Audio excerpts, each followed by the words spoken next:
Hello and welcome back to the Endgame class. As always, my name is Caleb Denby, and today I wanted to talk to you guys a little bit about everybody's least favorite endgames, the opposite colored bishop endgame.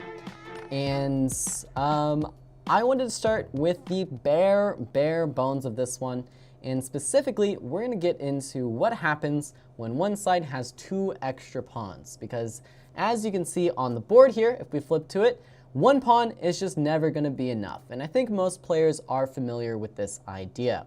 So how does white actually draw these positions? Well, of course, first and foremost, you can always sacrifice the bishop for the pawn if you are in the pure endgame, but even if you add two extra pawns over here, white always has this idea to blockade. What idea to blockade, I hear you ask? Well, even if white was not allowed to capture the black pieces for whatever reason, you can just keep the king on e2 forever and ever and ever, and no matter what black tries, you can never force this king off of e2. White will always pass back and forth forever with the bishop, and the game would be declared a draw. And so that's why you see a lot of these opposite colored bishop endgames just, outright being drawn. But the plot thickens a little bit if you add in a second pawn. So does anyone in the chat know the objective evaluation of this position? Or really of most positions, almost all positions, where one side has two connected passed pawns. Who knows this one? Who can tell me? Does white draw? Does black win? What's the idea here? What is the idea?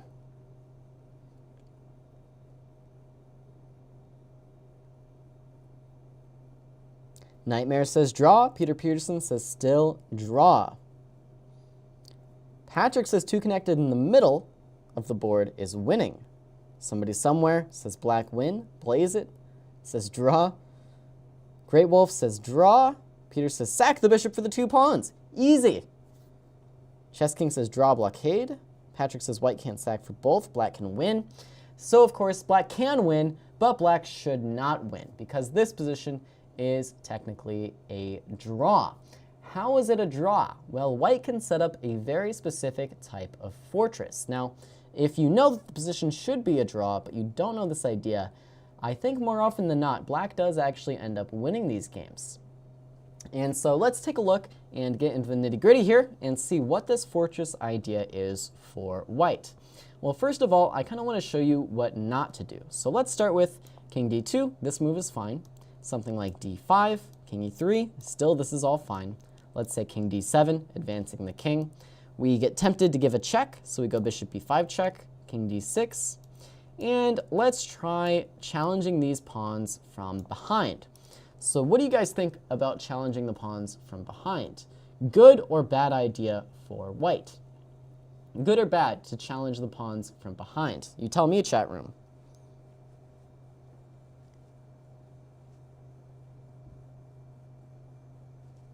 Chess King says bad. Great Wolf says bad.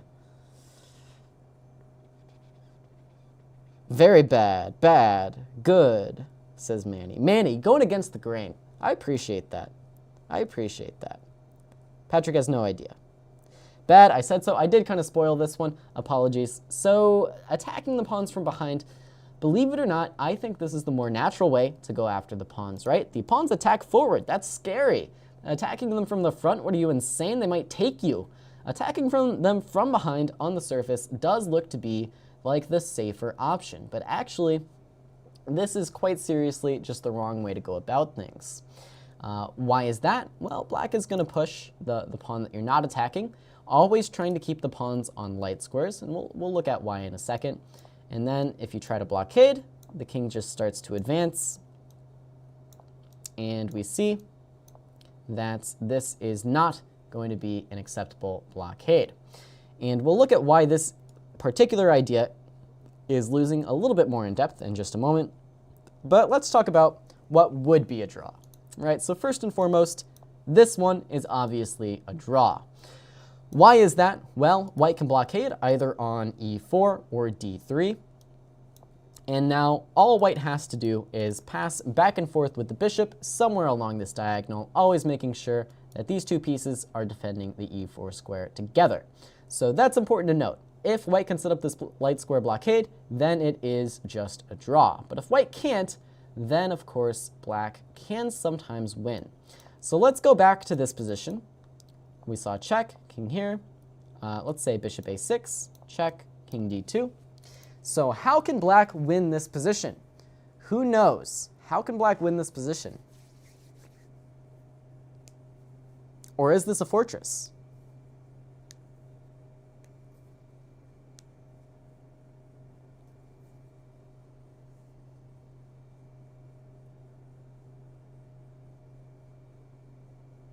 Chess King says king f4, king f3. Manny says bishop h6. So I mean these are great ideas, but you know, what is the goal that you're working towards? Let's agree on what the goal is, and then we'll talk about how to actually get there. What's the goal here? There's something that black should be fighting for.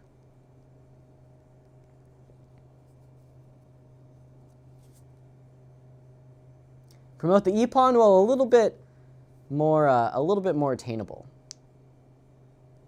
Chess King wants to play e3 with the king on f3. I am going to have to disagree with you there. I'm going to have to disagree. Remember, we're not trying to get the pawns to dark squares. That's very, very easy. We're trying to get the pawns to light squares. So let's say king f4, and I allow you to play king f3, and I pass, and you play e3. I think this is just a draw, right? Just a draw here. I get my light square blockade, even if I was not in time to stop you from coming to e4. Could go king e2, and again, we have our draw. So e3 is not the idea we're playing for. The move we are fighting for is, of course, d3. This is the first step in our process, right? You can't think of your goal as to queen the pawns. Of course, that's your goal, but you have to get there one step at a time, and that next step is d3. So what's stopping us from playing d3 right now? Well, of course, white would capture the pawn, right? And then this would be a draw, because there are no pawns left. But black can actually manufacture a way to play d3 without allowing white to sacrifice the bishop for both of the pawns. So how do we achieve this? That's why I want to play bishop h6, move the king away, so you can start with bishop h6, but what if king e2? What if king e2 here? Right? Now how do you win?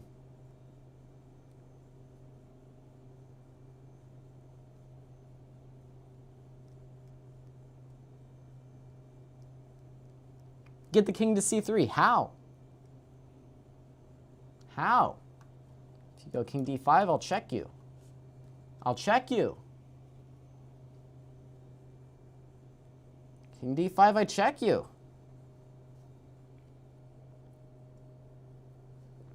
So Aryan has the right first move, which is, of course, not to step to d5 when you do get checked and have to return, but you can actually step to d6. And then as you guys in the chat room are saying, you are correct. You get the king to c3, and once the king arrives on c3, of course, the pawn to d3 idea is going to come through and work. And if white tries to step around to stop you, then d3 is just quite strong immediately. So white would have to pass. If you go here, again, d3 check is good enough. So pass, king c5, king b4. Again, if you go here, just d3 check. And e3 saves the pawn. Just because the king's far away doesn't mean you get to take that guy for free. And so, well, actually, yeah, white would be unable to pass along this diagonal anyways here. But even if he could, then king c3 is good enough, because d3 is unstoppable. So attacking the pawns from behind doesn't work. So what does work? Well, of course, it's attacking the pawns from the front. So who can tell me why attacking the pawns from the front is a drawing idea for white? Why does it draw? Why does attacking the pawns from the front work to draw the game? Who can tell me? Let's say, for example, bishop g2, king here, let's say pass, e5. Why is white drawing this game? Why is white drawing the game here?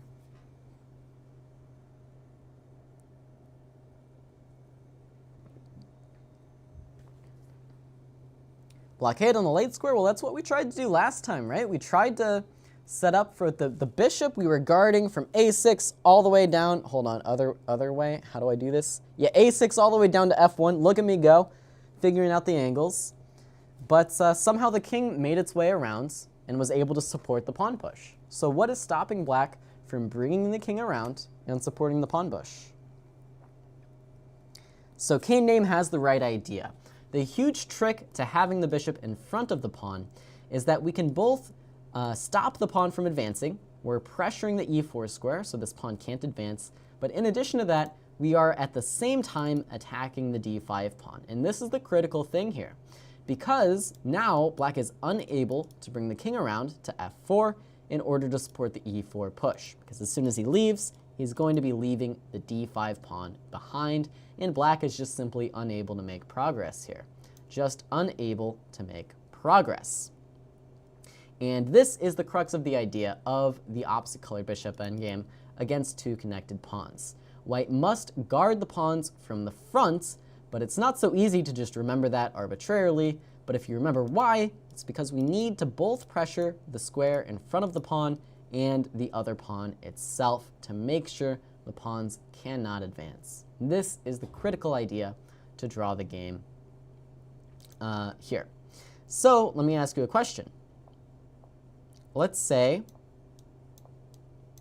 we had, just for example, we had this position. We had this position. Is this game a dead draw? Is this game a dead draw? We're guarding the pawns from the front, but is this game a dead draw?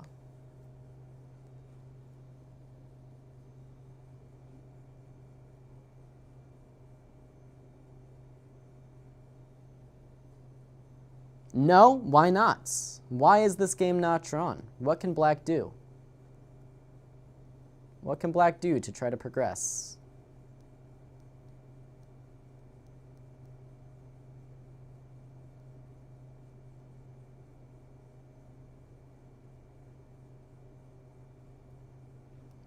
So yes, black can progress because we don't have the pressure on the d5 pawn. Now is black winning? Actually, black is not winning just yet because white still has an opportunity to set up a blockade. But for example, bishop h6, check, and king f3, trying to keep an eye on this. Now all of a sudden, you are powerless to stop king d4 and e4 check. But now, of course, after king e2, because black still has one more step to get across with d5 to d4 to d3, white is still drawing the game because now we do have pressure on this pawn. But not because of any funny bishop a2 ideas, just because we were far enough up the board that we have a second chance to make our blockade. But important to note here, very important to note, that you need the pressure on the pawn to make sure that the game isn't lost. So, by the way, I want to introduce some tricky tricks here. I think I can come up with some tricky tricks. Something like king to c3, right? King to c3 is a very tricky move. So king to c3, white to move and draw. And these are dangers that you start running into. If you let the pawns come too far down the board, black can start playing some tricky business.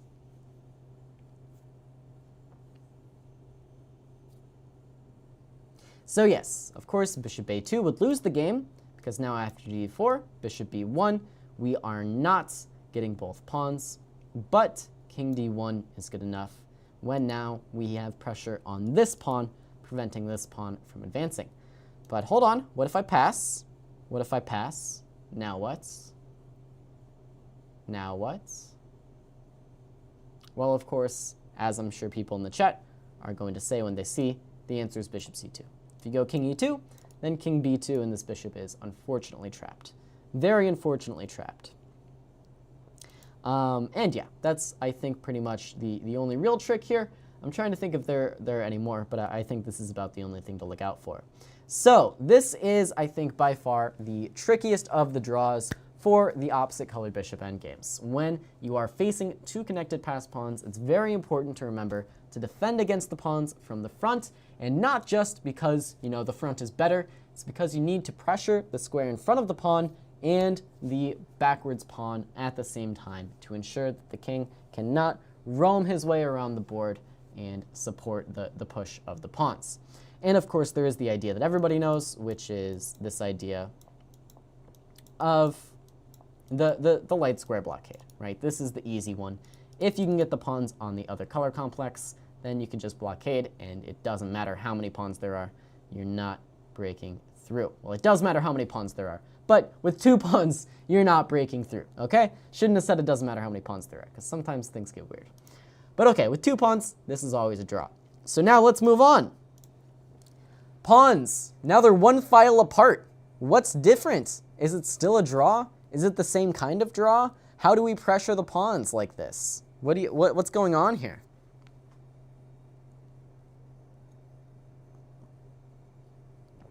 What is the evaluation of this position? At which rank is it too late? It's sort of never too late, I think. I mean, obviously, if there's a pawn on the 2nd rank, then it's a bit too late because you can't really attack it from the front because your bishop is on the 1st and then the pawn takes it. If the pawn's on the 3rd rank, I think that's still a draw, although I'll have to double check. I will double check, though. What if black has 3 connected pawns? That's outside the scope of this lecture, okay? 3 pawns, that's too many. We can't talk about that. But no, it should be winning for the side with 3 pawns, except in rare circumstances when you can, I think, again, get some good blockades. So yeah, of course, this is a draw. And this is, I think, the easiest draw for the opposite colored bishops, aside from, 1 pawn. Why is this so much easier than when the pawns are connected?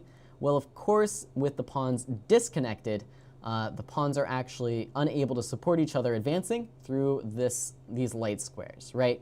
With the pawns together, they can at least help each other get past the light squares, but with the pawns apart, this is as easy as it gets for the defender.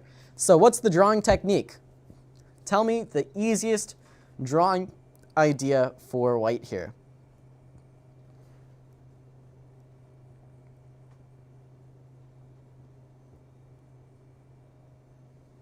Easiest drawing idea. It's so simple. It's so simple.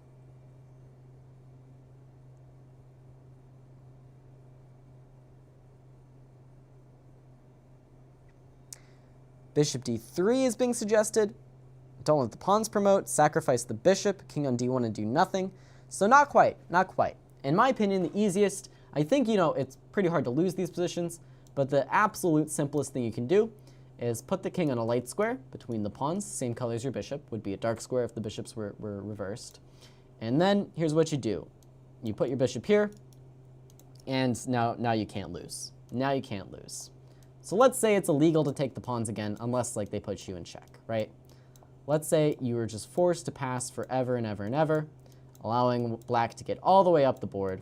It still doesn't matter. It still doesn't matter, right? He comes all the way over here thinking he's going to threaten f3. You just guard f3, you guard d3, and black can just never make progress. You can just stand firm on this square.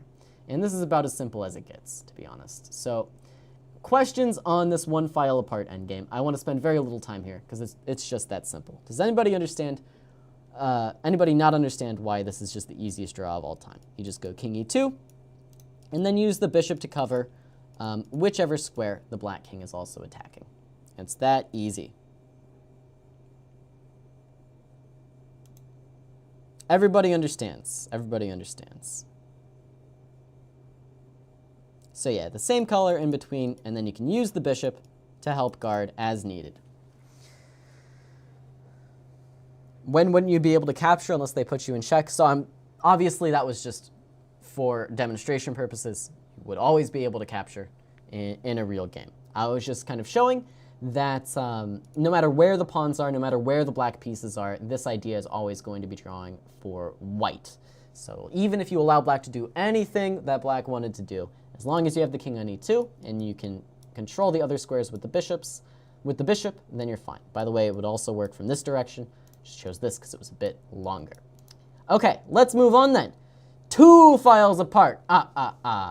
So what do we think about 2 files apart?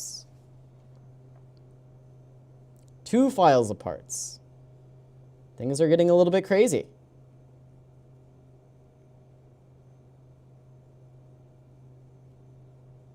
Things are getting a little bit crazy here. So 2 files apart. Now what's happening, right? All the rules we thought we knew, the connected pawns attack from the front, what does it all mean? Does it matter here? Patrick says winning, but he's just guessing. Kane says still a draw. Randall says some winning. Easy draw. White wins. White wins. Oh my gosh. Drawish. This is winning. Winning, maybe drawing. And yeah, so this one is the borderline. In almost every scenario, this is going to be a win for black.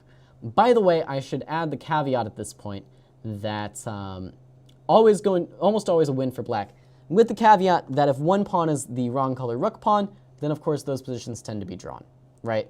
Those positions tend to be drawn. Like, let me just flip over to this, right? You know, black's pawn's super far apart. No way the bishop can influence both at the same time. But this pawn queen's on a light square.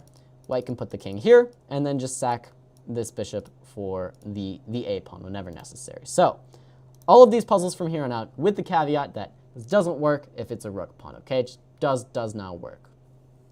So let's look here.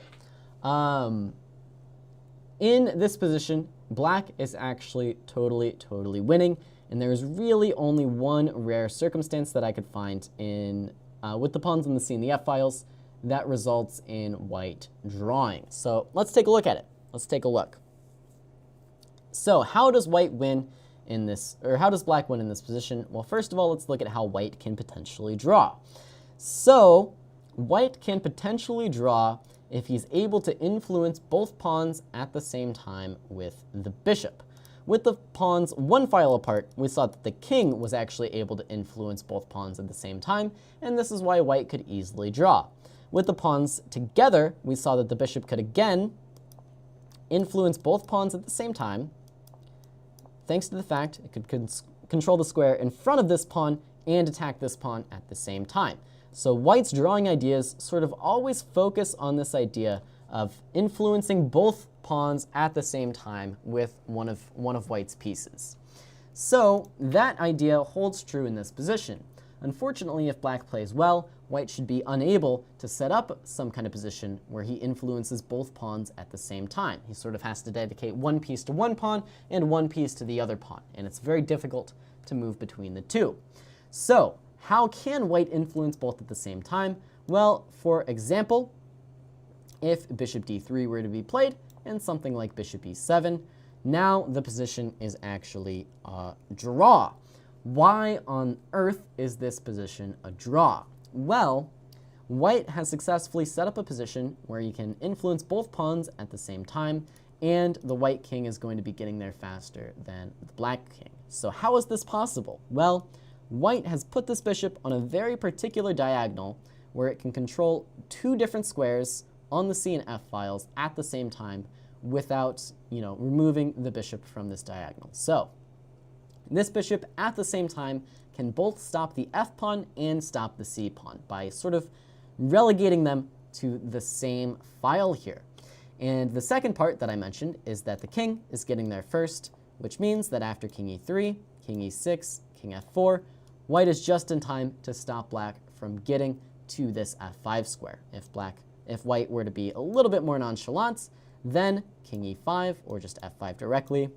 And this idea no longer works because white doesn't have this plan of influencing both pawns at the same time.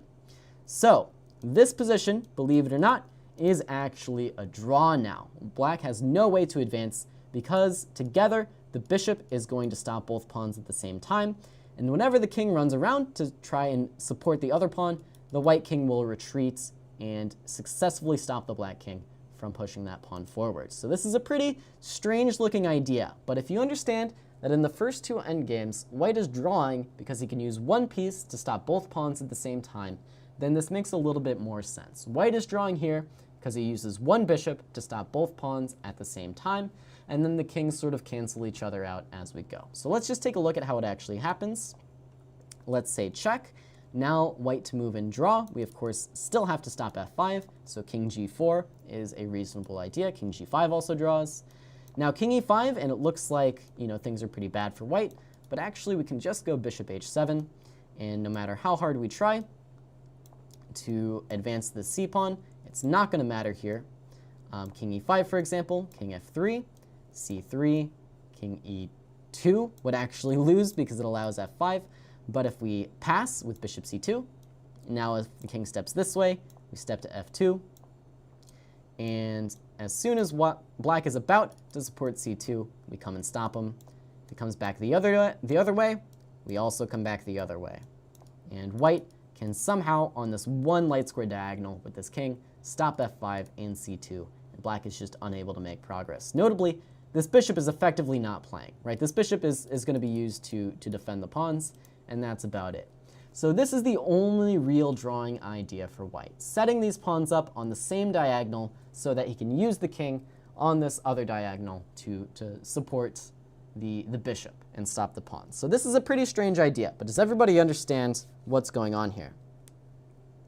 Why can't we say the same for the h1, a8 diagonal? You could, but it's just impossible to set this up, right? Because c5 is always a legal move, so you can't really make a stronghold on c6, right? Because the pawn can just sort of leapfrog over that square. So it just turns out that this is the more achievable diagonal to set it up on. This is just the more achievable diagonal to set it up on. On f1, c4. So yes, but then the problem is, this is a good question, thank you for bringing this up. The problem is, you see this idea where we use our king to run back and forth on the diagonal behind the bishop. Obviously, there is no diagonal behind the bishop from, well, actually there is, right? But okay, the problem is, with the bishop on c2 in this case, with the pawn coming to c2 in this case, we need the king to come behind it with king d1. With the pawn on f2, we would need the king to come behind it to e0, and that square just does not exist. So due to that square not existing, white cannot draw from the f1, c4 diagonal. So with the pawn on f2, if the king makes its way around to g2, we don't have any king d1 idea to successfully stop the king from influencing that pawn. But that is a great question. Thank you.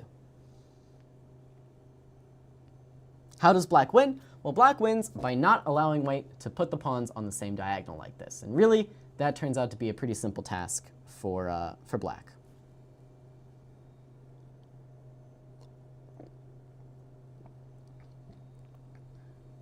So yeah, great question on the f1, c4 diagonal. But yes, because on this diagonal, we need the king to be able to step to d1 to stop c2.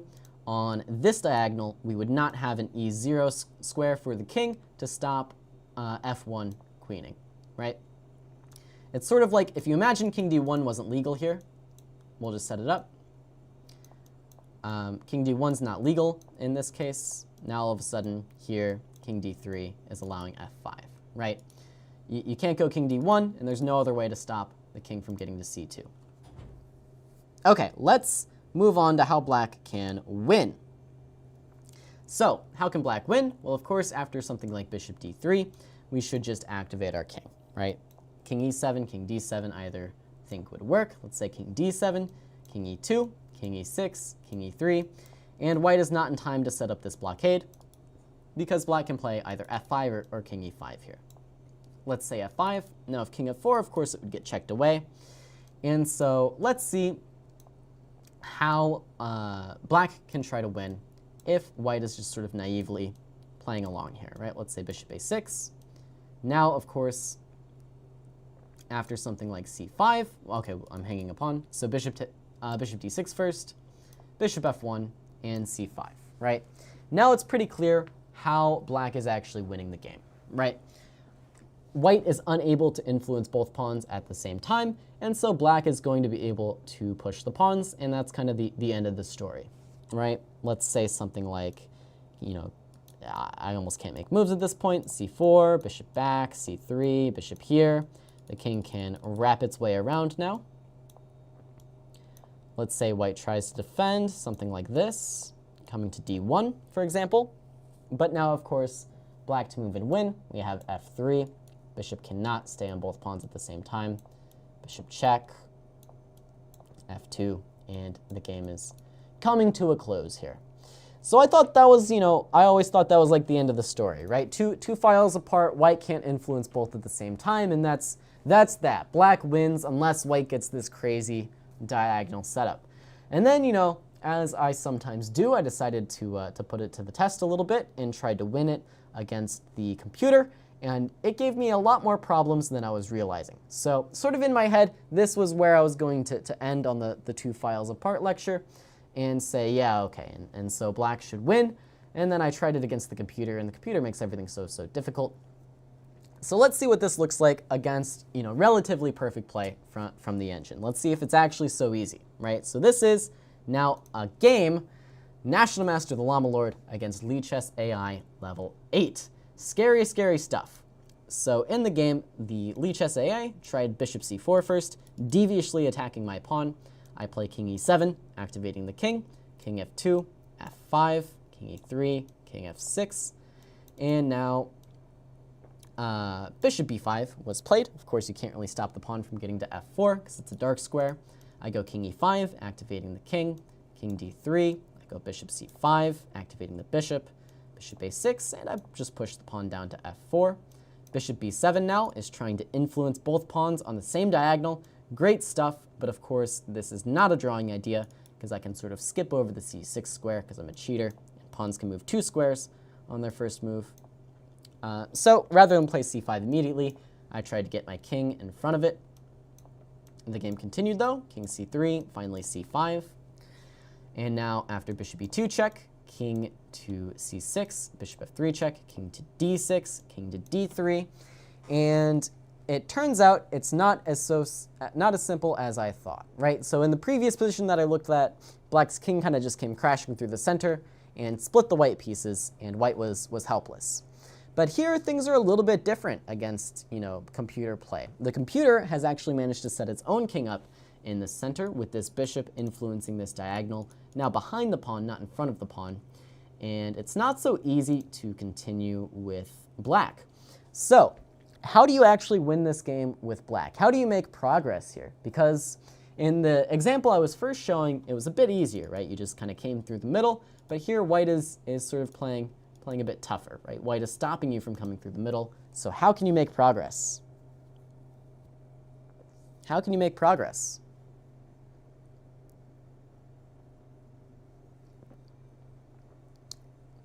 So there's two competing ideas. One idea is to go this way with the king, and one idea is to go this way with the king. So, which way is better? Which position is better?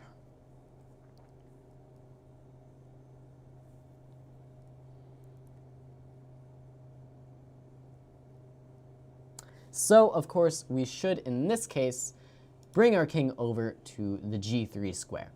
Why is that? Well, it's because, for the moment, the white king is the one that's committed to the c4 square, and so it's a bit easier to get in on the king side than the queen side.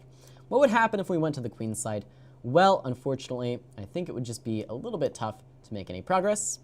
Let's say he attacks our pawn, comes up even, king b6, king c4, king a5, bishop d1, and all of a sudden it looks like we're kind of getting boxed, right? We can sort of pass, but now king b3, and once again, we're sort of getting boxed out, right? Even bishop f3 check, and what's that? We are right back where we started, are we not? Are we not right back where we started? We're almost back where we started, but yeah. So the king side is the easier side to get into because that is the side bishop's on and that the king is not. So king e5, I think, is the best way to continue. Now I brought my king over to the king side, successfully got to g3, and now the rest is sort of history. f3, f2, bishop d5, and now bring the king over this way, c4, c5, or sorry, c4, c3. And yeah, by the way, did I do this the best that I could? I'm actually not so sure now. In the process of giving this lecture, I've come to doubt my own thing here. But yeah, no, I think I did fine. So the king comes around, and now after c4, c3, it just becomes sort of trivial, right? King comes around again, all the way over to the king's side. And not the greatest technique ever, but we do eventually get the queen and win the game. So what happened there? Well, once again, the king had to come to the queen side, and so I come to the king's side and win the game. So this is what it sort of looked like against perfect play. I doubt human opponents are going to put up as stout of resistance, but the computer managed to do this interesting thing where it put its king in the center. And the only thing you have to remember then is that you have to walk all the way around to the side where the king isn't to make progress. Hopefully that was a little bit clearer. But still a win for black with good play, right? Just bring the king around to the side where the other king isn't. Took some doing in the actual game, but we got there in the end. And I did manage to win queen versus bishop, believe it or not. So, okay, that is 2 files apart. What happens with 3 files apart? 3 files apart. Okay.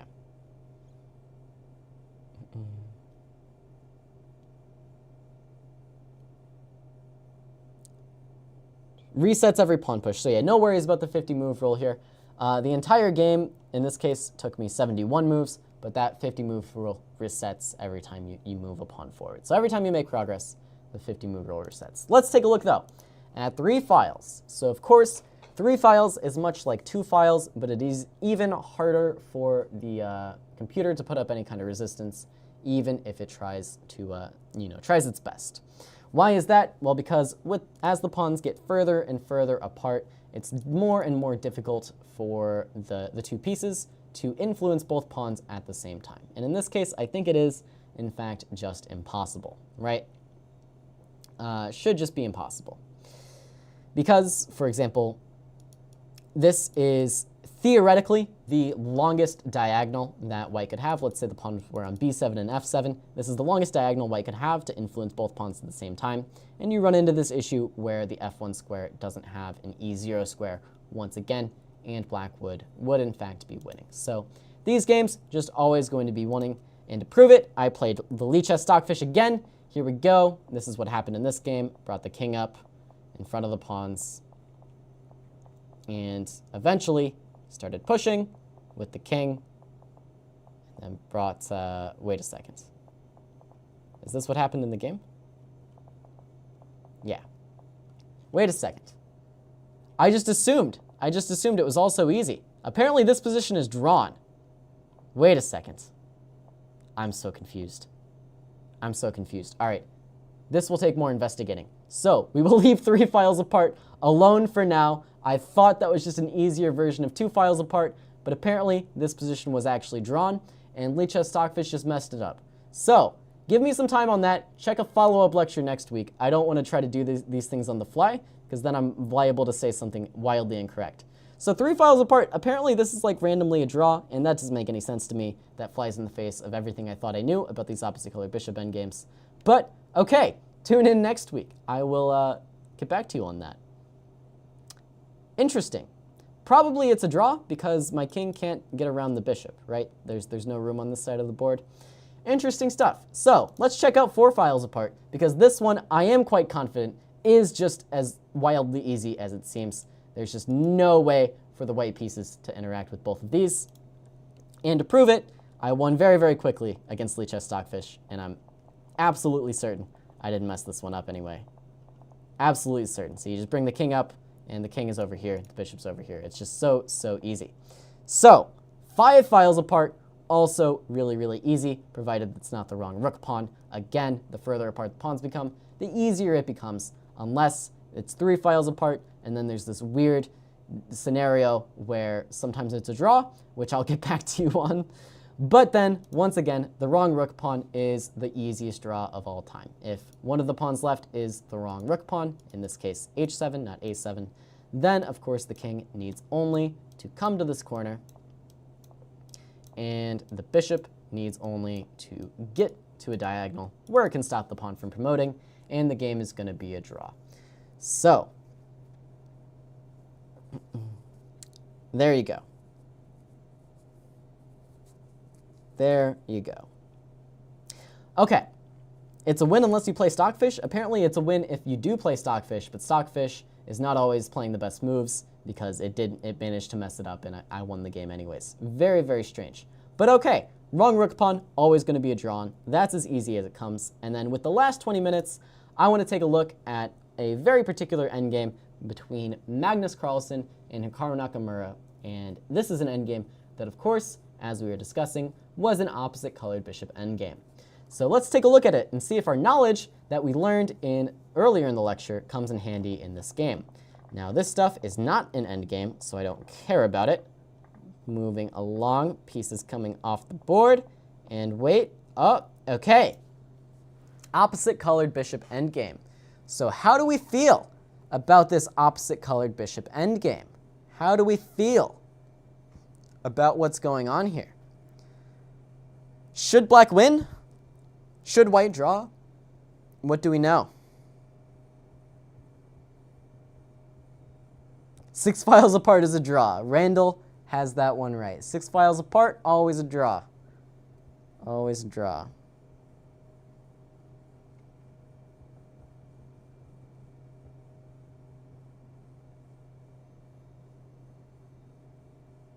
Came late, so you don't know. Fair enough, fair enough.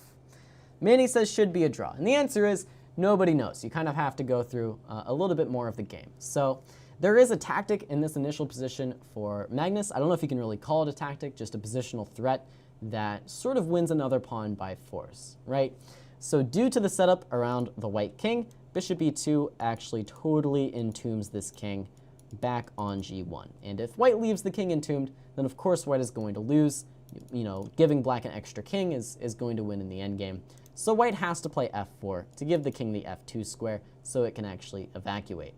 So now, of course, Magnus has the opportunity to play g takes f3, going up another pawn.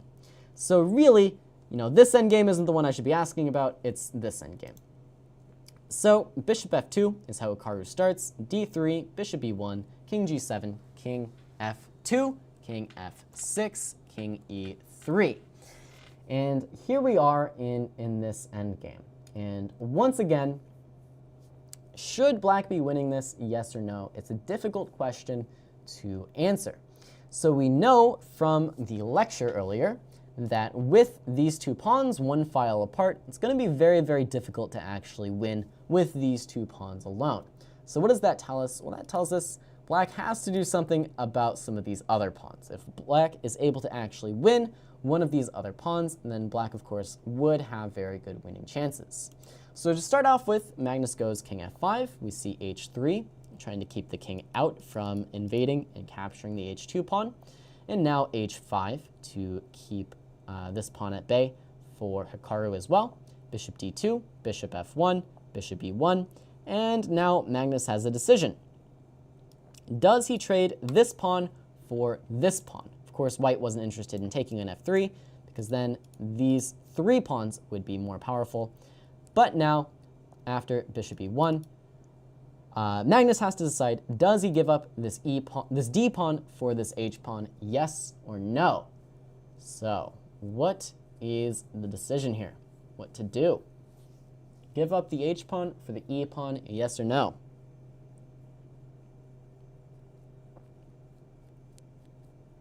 Chess King says d3 pawn is the only reason black is better. Patrick wouldn't. Bashir says yes. King e5. So in the game, Magnus actually does decide to give up this d pawn for the h3 pawn.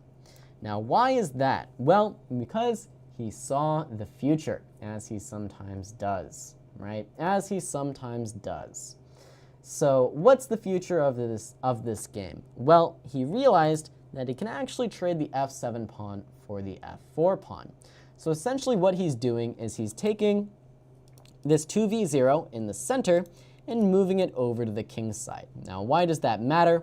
Well, of course, by moving it over to the king side, these pawns are further away from the queen side pawns, right? And because these pawns are further away from the queen side pawns, it's like this this hierarchy that we saw earlier in the lecture, where the farther apart the pawns get, the harder it is to draw, right? The easier it is to win, the harder it is to draw, the further apart the pawns get. because the bishop is less effective at influencing both sides of the board at the same time. And that's going to be the problem that Magnus tries to impose on Hikaru Nakamura. So he trades the h3 pawn for the d3 pawn because, as we see in the game, he's able to play f5, and he's going to want to follow this up with f4 in order to trade off these pawns, and then he'll have the h pawn and the f pawn remaining. How does this actually work? Well, if f4 and bishop f4, look out because you're allowing h4. And it sort of doesn't matter that white still has this g pawn on the board because you cannot take because the bishop would hang. If you move the bishop, now all of a sudden you are just losing thanks to this idea. So f4 successfully trades those pawns, right? Because after gf4, here, this f pawn again is going to essentially be irrelevant. So Magnus is trading the d pawn for the h pawn for this reason, as we see in the game. Now in the game, Hikaru played sort of a pretty bad move, which is b3, putting this pawn in front. I think the better try for him was a3, but let's just see what happens in the game here. So b3 is played, bishop d5 by Magnus, bishop d6. We see f4, gf4, h4. Now, in order to stop this pawn from queening, white felt the need to play h5. King takes f5 was played. King e3, king g4, pass, pass. h3, king e3, bishop e4, king f2, bishop b1, forces the pawns up. Now bishop f7. And guess what happened in this position here? What happened in this position here?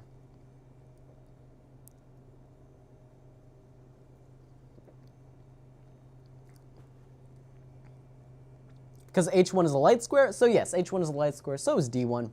But the relevant factor here is that the h pawn is so far away from the queen side compared to the d pawn. So once again, white's king and white's bishop aren't going to both be able to stop these pawns and influence the queen side at the same time. And this is the winning idea for Magnus. Hikaru resigned, so yeah, I'm pretty sure Hikaru resigned in this position. This is the end of the game, believe it or not. But let's talk about why. How does Magnus actually win the position? How do you actually win this position?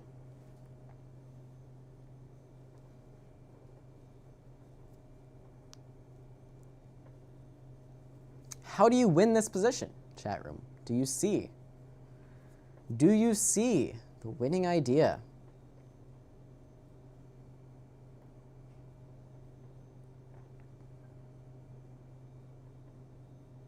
Put the bishop on g4 and run the king. Okay, what if I play king g3, bishop c5, bishop g1? What happens then? Stopping both pawns with my bishop.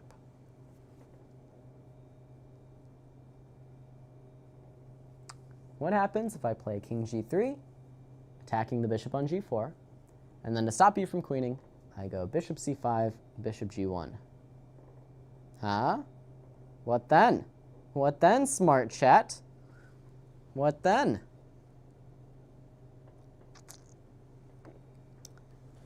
So you guys are off to a good start, but let's say I play bishop c5, bishop h5, I pass, king here, king g3, bishop g4, bishop g1. How do you win? How do you win? Yeah, Chess King says I'm a liar. Says I'm a liar. Maybe he's right. Maybe he's right. And yes, black to move and win here. King e4 with the point that this bishop is only pseudo-stopping both pawns, f2 or h2, and then the other pawn is able to queen. And unfortunately for this bishop, it cannot move like a king and cannot play bishop g2. There are some variants of chess where the bishop is allowed to move one square to the left, sometimes like once per game to switch colors, but no such luck here. This bishop cannot stop that pawn. Only the king is able to do that. And unfortunately for white, that is not going to be enough. But I have a question, right? Hikaru played this pretty weird move, right? Hikaru played b3 here. And in my opinion, b3 is making things a bit too easy. So what if Hikaru had played a3? Does this change anything? Well, let's think. Okay, let's say f4, again gf4, h4, again f5. Although let's say, white passes first to induce h3, then f5, king f5, right? Let's say we get this. Let's say we get this, right? King e3. Is this position also winning? Or not? Or not? See if you guys can figure it out here.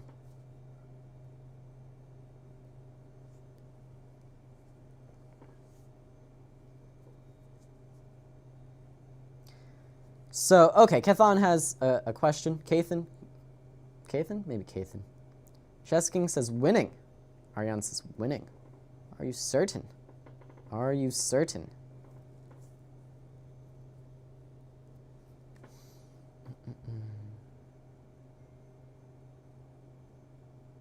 Nabi says draw. Kane says we can still take those pawns.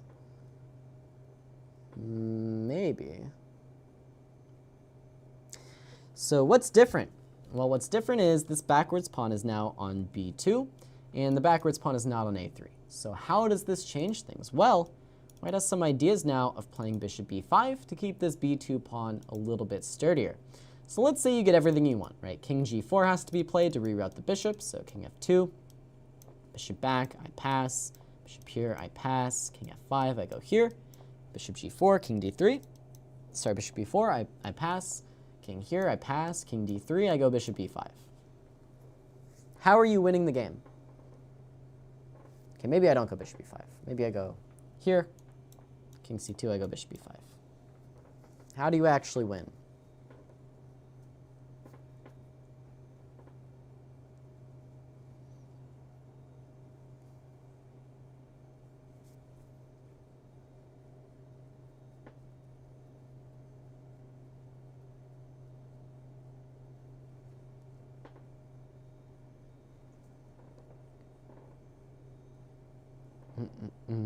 Okay, some interesting ideas in the chat. h2, f2 doesn't quite win. h2, f2, I take and go king g2. Right? I mean, this is not quite the same. This is not quite the same. This king is not a bishop. It can go to g2. It can. I promise. I promise. So if this, then I think white would pass with bishop d4.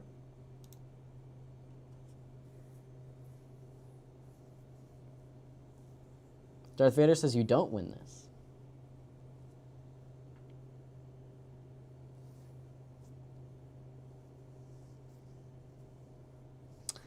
So Chess King has a pretty interesting idea. So what if, bishop here, we go this away? What happens then?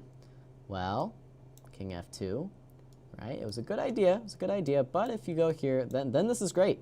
Then this is great. We pass, f2, takes, h2, we win in glory, takes, and bam, extra bishop for black. That's great. But what if here? What if here? What if king f2? Not so easy. Not so easy, chat. You thought you had it. You thought you had me figured out, but king f2, not so easy. So how do you win?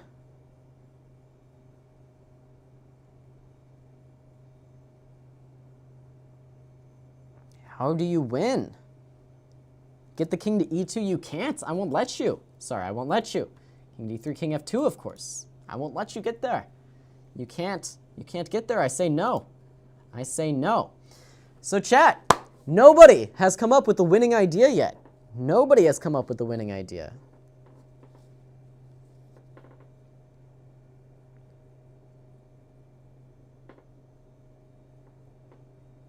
And there's no zugzwang because the bishop is free to move here. The bishop would be free to move. King c2 and h2. We were just there. Oh wait, yes. So you guys are getting the right idea then. So, of course, the winning idea is to trade once again your 2-pawn advantage for a different 2-pawn advantage. So, king d3, king f2, king c2, bishop e5. And then either immediately or a little bit later on, the idea is to go h2. And this idea at first looks a little bit absurd. You're giving up this random this h3 pawn, your powerhouse. But of course, the idea is that now your extra pawn is a b pawn, and these pawns are super far apart, whereas these two pawns were only one file apart. And white is going to be helpless to stop the B pawn, whereas white was very able to stop this H pawn. So H2, the winning move in this position. And I think this is the only idea that wins. I looked at this endgame for quite a bit, and this is the only way that I found for black to end up winning this position. So really cool idea here, using these principles that we learned, where one file apart and connected pawns are often drawn, but if the pawns are super far apart, then the opposite colored bishop is going to be helpless to stop them. So H2, the incredible move to win the game here, with the point that king b2, bishop d6, for example, and black is going to be able to break through. a5, b4, and nothing doing. Nothing doing for white. So, good stuff. Good stuff. What about 3 files apart? 3 files apart, okay. So, I seem to have run into a special case in the game that I was going to show with 3 files apart, and so I will be going over that little bit again next week. Maybe I'll do a follow-up with some more games on opposite colored bishops. But in general, 3 files apart should be winning, assuming you don't run into one of those special cases, which I didn't think there was really, but apparently 3 files apart has its own little special case here. So with the last few minutes, maybe we'll take a quick look at this, which appears to be a draw. I ended up winning because king a4 was allowed here. So bishop c6, and apparently the black king just never could get through in this specific case. But let's see here. Okay, yeah, g3 was my mistake. Of course, if I advance my king, then I should win. And also bishop g1, and I guess I should win. Bishop f1, king g3, bishop b2, king h3, check here. And you just queen, right? Pawns are too far apart. This king is trying to influence both, but it just can't, right? It just can't. Even on e4, it's just not powerful enough to influence both pawns at the same time.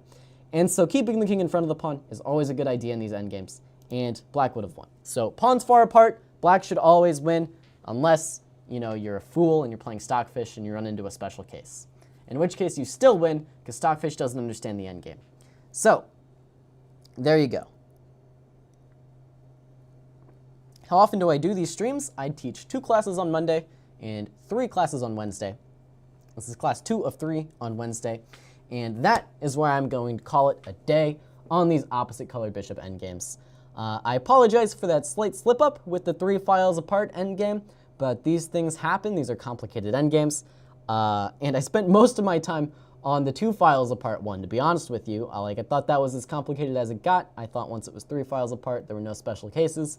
But clearly, anything can happen. So, hopefully you enjoyed. I'm pretty confident the rest of the info in this lecture was 100% correct. Just this one special case and 3 files apart. Did not expect it. Anyways, these things happen. If you enjoyed this lecture, please head on over to Twitch, where the fun will be continuing tonight with Analyze Your Games. It's the class where I analyze your games, and it's going to be a lot of fun. We do it every week, and I have a good time looking at what the chat's games are looking like. Hopefully, they keep getting better and better and better every week. But that does do it for the Endgame class here tonight. So once again, thank you guys so much for watching. My name is Caleb Denby, and I will see you next time.